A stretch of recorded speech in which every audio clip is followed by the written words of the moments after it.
야, 그래도 벌써 2달 전 업로드했던 유출 정보 영상에서 설명한 이 썬더볼츠 예고편에 대한 내용이 거의 다 맞긴 맞았네요.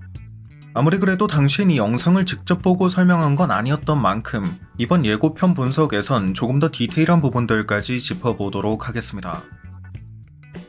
먼저 이 예고편은 그래도 알만한 건 대충 알만한 나이였던 나타샤와는 달리 아주 어렸을 때부터 레드가디언을 아빠라고 믿고 따랐던 옐레나가 지금도 레드가디언을 아빠라고 부르는 것과 레드가디언도 진짜 딸에게 잔소리 듣는 혼자 사는 우리네 아버지들처럼 다급하게 집을 치우는 장면으로 시작하는 걸 볼 수 있는데, 이때 이거 세제 맞죠? 이 세제로 급하게 이를 닦는 건 둘째치고 아무튼 그 앞에 있는 컵에 미국 성조기가 그려져 있다는 점이나, 이 레드가디언이 집 밖에 세워져 있던 자동차도 이후 마지막 장면에서 썬더볼츠가 타고 있던 것과 동일한 것이었다는 점, 또 레드가디언이 컴플레인하려고 했던 배달앱 도어 대시는 미국 내에서 활동하고 있는 플랫폼인 점, 결정적으로 이 모든 멤버는 CIA 국장인 발렌티나가 모집한 걸 알 수 있었다는 점에선 레드가디언이 위치하고 있는 장소가 미국이고 모든 썬더볼츠 멤버가 모이기 전까진 발렌티나로부터 이 자동차를 운전하는 어떠한 역할로 위장한 채 대기하라는 명령을 받았던 걸 예상할 수 있겠죠. Your subordinates will be reported to DoorDash HQ. 이 레드가디언의 집 내부에는 구소련 출신 슈퍼솔저답게 공산주의를 상징하는 기호인 망치를 들고 있는 포스터 등이 있는 걸 확인할 수도 있지만 큰 떡밥이 숨겨져 있는 건 아닌 것 같으니 일단은 그냥 넘어가도록 하겠습니다.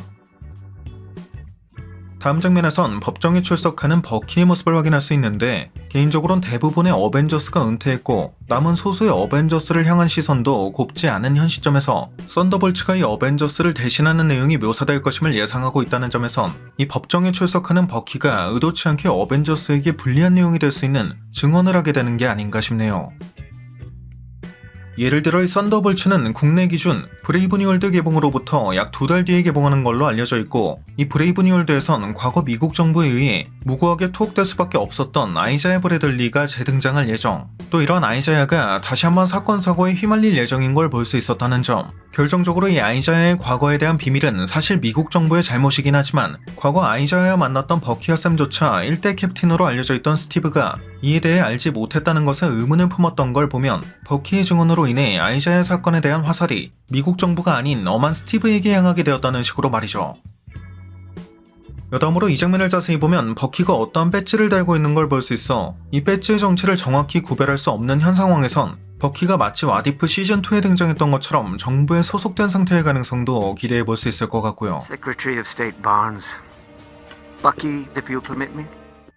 다음 장면에선 팔코네 윈터솔저 당시에도 등장했던 아내와 아이를 낳은 US 에이전트가 히어로의 몰락이라는 타이틀로 자신의 이야기를 다루고 있는 기사를 읽고 있는 걸 볼 수 있고, 이는 당연하게도 팔코네 윈터솔저 당시의 사건을 얘기하고 있는 걸 알 수 있는데,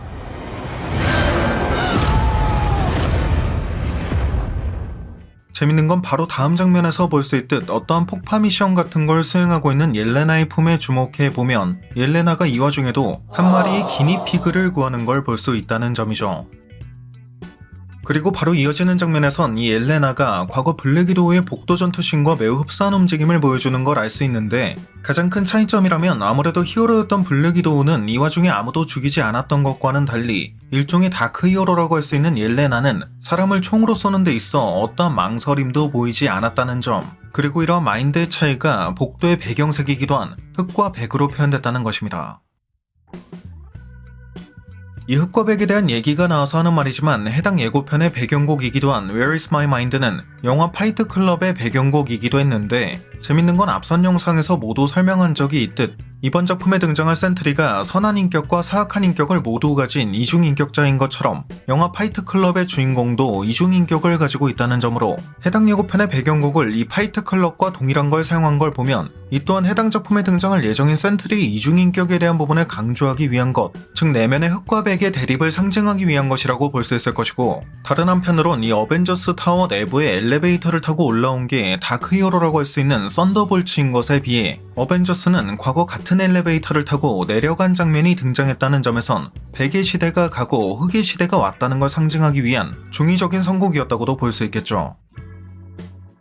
참고로 이 엘리베이터가 어벤져스 타워에 있다고 한 건 이 장면에 보면 알 수 있듯 과거 에어울 당시 볼 수 있었던 바가 그대로 위치하고 있는 걸 통해 홈커밍 당시 매각했던 어벤져스 타워를 매입한 게 이 발렌티나를 주축으로 한 세력이었다는 걸 알 수 있기 때문인데, Tony sold Avengers Tower. We're relocating to a new facility upstate where hopefully the cell service is much. 개인적으로는 이 발렌티나가 CIA 국장이긴 해도 절대 이 어벤져스 타워를 매입할 수 있을 만한 자본력을 마음대로 운용할 순 없을 것이라고 보기 때문에 아주 오래전부터 예상하고 있듯 이 발렌티나의 배후에는 이제 미국의 대통령까지 된 썬더볼트 로스가 존재하거나 이 어벤져스 타워를 매입하는데 킹핀과 같은 뒷세계의 어두운 돈이 개입됐을 가능성도 기대해 볼 수 있을 것 같네요.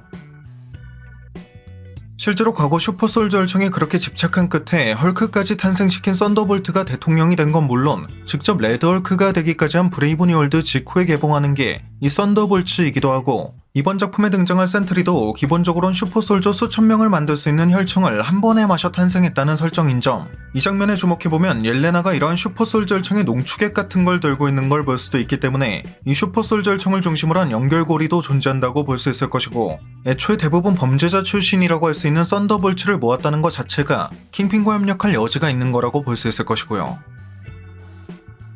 또 이 장면에선 도면이라고 적혀있는 문서에 여러 종류의 헤어스타일이 후보군으로 있고 이를 공개하지 말라는 문구도 있는 걸 볼 수 있는데, 개인적으로는 이러한 문서가 발견된 곳이 썬더볼츠가 발렌티나의 계획에 의해 본의 아니게 서로의 실력을 가늠하게 된 이곳, 즉 센트리가 환자복 같은 걸 입고 나온 걸로 봐선 그가 슈퍼솔저 열청을 투여받은 걸로 보이는 장소였다는 점에선 이 머리 스타일 또한 센트리를 위한 것이었다는 걸 예상할 수 있겠죠. 개인적으로 이는 원작 코믹스에서 한때 다크 어벤져스가 어벤져스를 대신했던 적이 있듯 발렌티나가 썬더볼트 로스의 명령으로 썬더볼츠를 조직해 여러 사건을 해결하고 이를 통해 민심을 얻은 후 이 팀명을 다크 어벤져스로 변경하기 위해, 또 그렇기 때문에 영화 썬더볼츠 제목 뒤에 있는 별도 이 팀명이 다크 어벤져스로 변경될 것임을 암시하는 거라고 예상한 적이 있는데, 모두 알다시피 이 썬더볼츠의 멤버 전원은 하나같이 과거 빌런에 가까운 행적을 보였던 적이 있기 때문에 이 다크 어벤져스를 조직하는 과정에서 가장 강력하고 화려하지만 과거는 깨끗한, 그러면서도 조종하기 쉬운, 전면에 내세울 수 있는 캐릭터가 필요했을 것인 만큼 이 다양한 헤어스타일이 의미하는 건 국내에도 남자는 머리빨이라는 이미지가 있듯 전면에 내세울 센트리 이미지를 어떻게 메이킹할 것인지에 대한 고민을 했던 흔적이라고 볼 수 있을 것 같네요.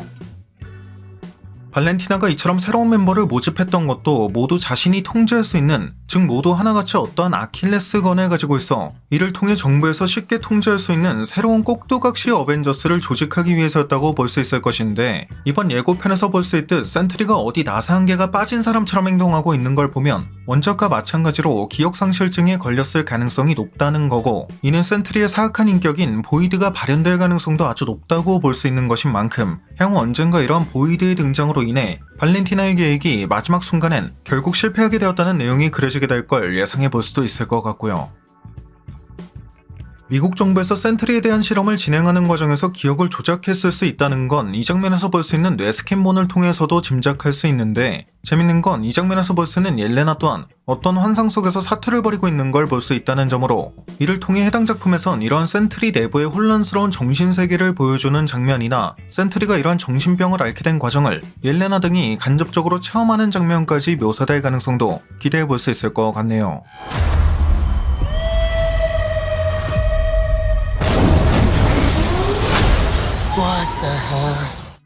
그리고 한 가지 더 중요한 건 사실 미국 정부가 센트리의 기억을 조작했을 수 있다고 보고 있긴 하지만 원작 코믹스의 설정만을 놓고 봤을 땐 센트리가 기억을 잃게 된 과정이 이보다 더 딥한 설정을 갖고 있다는 점으로, 이에 대해 아주 간략하게나마 알아보자면 과거 센트리는 기억과 능력을 강제로 봉인당한 것이고, 이 과정에서 지구의 모든 사람들이 자신에 대해 잊도록 그 능력까지 사용하게 된 것인데, 재밌는 건 이 센트리의 능력으로 인해 그가 본부로 사용했던 와치타워 또한 모두에게 완전히 사라진 것처럼 여겨지게 되었고, 이후 센트리에 대해 기억하지 못하고 와치타워 또한 인지하지 못하게 된 토니 스타크가 새로운 타워를 짓는 과정에서 우연히 와치타워가 있던 곳을 선택해 건설 과정에서 와치타워가 새로운 스타크 타워 위에 놓이게 되었다는, 또 이후 1년의 과정을 거치며 센트리가 기억을 찾는 과정에서 이 와치타워의 정체도 다시금 드러나게 되었다는 것이죠. 사실 이러한 과정을 실수하면 이게 또 자칫 너무 유치해질 수도 있을 것 같아 설마 했던 설정이기도 하고, 그렇기 때문에 굳이 설명하진 않았던 건데, 그럼에도 이걸 이렇게 설명하게 된 건 이번 예고편에 이 와치타워에 대한 이스터에그가 등장했기 때문으로, 이게 단순 이스터에그가 될지 설명한 것처럼 원작 코믹스의 설정을 적용하게 될지, 즉 어벤져스 타워 자리에 실은 와치타워가 존재했지만 이를 모두가 인지하지 못했을 뿐이다 라는 설정이 적용될진 모르겠지만, 일단 이렇게 대놓고 등장하긴 했으니 그 가능성도 염두에 두긴 해야 될 것 같네요.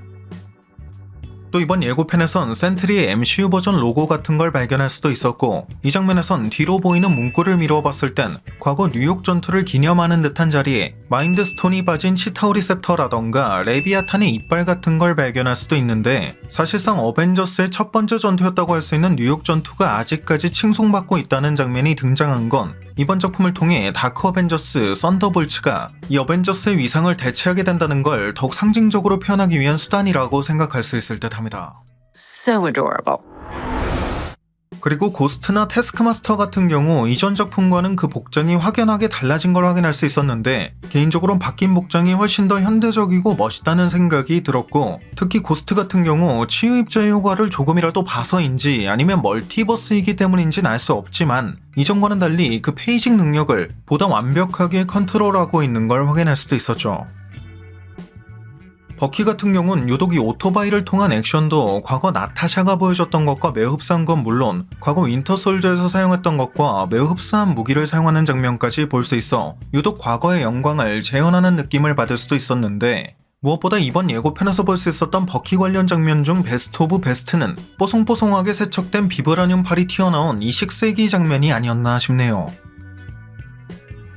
참고로 이 버키의 비브라늄 팔은 와칸다에서 제작해준 것이고, 과거 가오갤 홀리데이 스페셜에선 네뷸라가 로켓에게 선물로 가져다 준 적이 있는데, 물론 이 팔이 탈부착 방식이기 때문에 네뷸라가 가져오는 게 아예 불가능하진 않았겠지만, 버키도 이 팔이 이렇게 쉽게 빠지는 걸 몰랐던 걸 보면 네뷸라가 이 팔을 가져오기 위해선 버키와의 마찰이 필수적이었을 것인 만큼 가오갤 스페셜은 당시에도 예상했듯 멀티버스였을 가능성이 아주 높을 것 같고, 만약 이게 멀티버스가 아니라면 천상 버키의 팔은 와칸다에서 추가적으로 제작해 공급했다고 밖에는 생각할 수가 없을 것 같습니다. Did you know they could do that?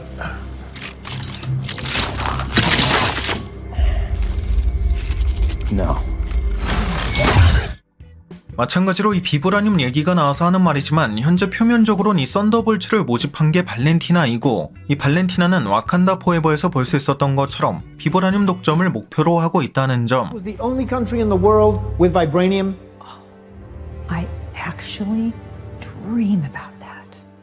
또 발렌티나의 배후에 있을 것으로 예상하고 있는 썬더볼트 로스는 로스대로 티아무트의 육체를 이용한 아다만티움 독점을 목표로 하고 있다는 걸 알 수 있는데, 과거 팔콘 앤 윈터 솔저 당시엔 발렌티나가 중요한 건 캡틴의 방패가 아니라고 했을 만큼 새로운 방패에 대한 자신감을 내비쳤던 적이 있고, By the way, don't worry about the shield. I know you don't have it. 실제로 예고편에서 볼 수 있는 존 워커의 새로운 방패는 기존 캡틴의 방패에 비해 방어력이 떨어지는 것 같아 보이진 않지만, 이 포스터를 보면 꽤 많은 흠집이 남아있는 것, 즉 비브라늄처럼 충격을 흡수하지 못하는 걸로 봐선 이 존 워커의 방패가 비브라늄을 연구하는 과정에서 탄생한 캡틴의 방패를 구성하는 물질 프로토 아다만티움을 양산하는 과정에서 만들어진 여러 하위 단계의 아다만티움 중 하나로 만들어진 것일 가능성까지 예상해 볼 수 있을 것 같네요.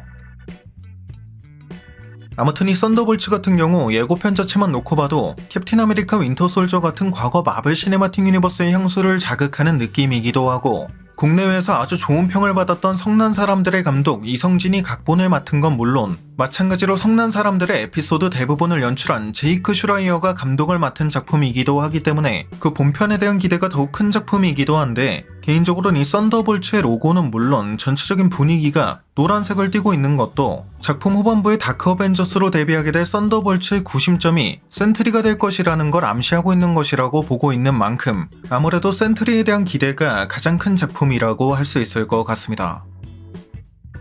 네, 오늘 준비한 영상은 여기까지였습니다. 영상이 재밌고 유익하셨다면 잊지 마시고 꼭 구독과 좋아요 그리고 알림 설정해주시면 감사하겠습니다. 그럼 지금까지 올원이었습니다.